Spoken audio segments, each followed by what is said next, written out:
Well, moving on, the one news that has been doing the rounds is on ONDC.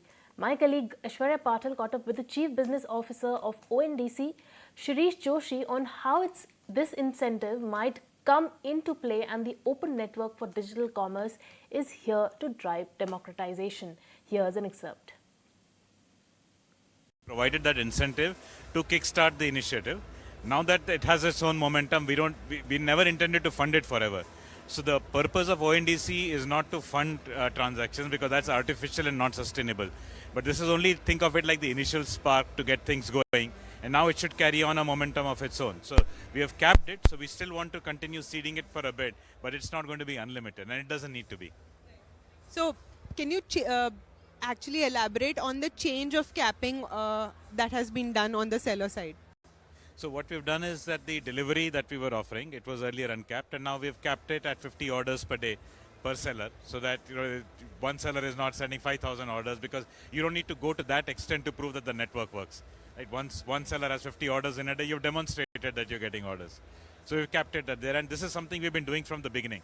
The first time we thought of the program like this was back in January, when we were doing less than 100 transactions a day. Now we're doing more than 10,000. So obviously we don't need to. We've created the momentum, and so we're adjusting as we've always has. There's also this question of how ONDC will thrive. And you keep reiterating that it's not a platform, it's a network, So, that relearning has to be done.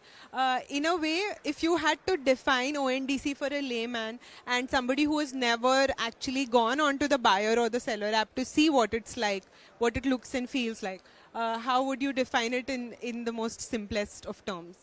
So for a layman, I think the simplest way to describe it is that now they have an opportunity to get access to a wide range of products and services all through a single application. That really is a promise. To a layman, I would not explain all the unbundling interoperability, because that's way too complex. But what, as an end user, you will experience is you will experience shopping experiences that are not possible. So you will see a lot more known neighborhood stores. Today, when we shop on platforms, we start by product, and we may land up on a store we had no idea even existed. So now you have an opportunity to buy from your known neighborhood stores. You have an opportunity to buy multiple categories of products and services through a single application. And so when you go on a holiday, you buy a flight ticket through one application, book a hotel in another application, a taxi to the airport on a third application. So each application today has become a specialist in one particular type of product or service. But on an ONDC buyer application, you can buy all of these, because everything is connected to everything. So you'll have sellers of all products and services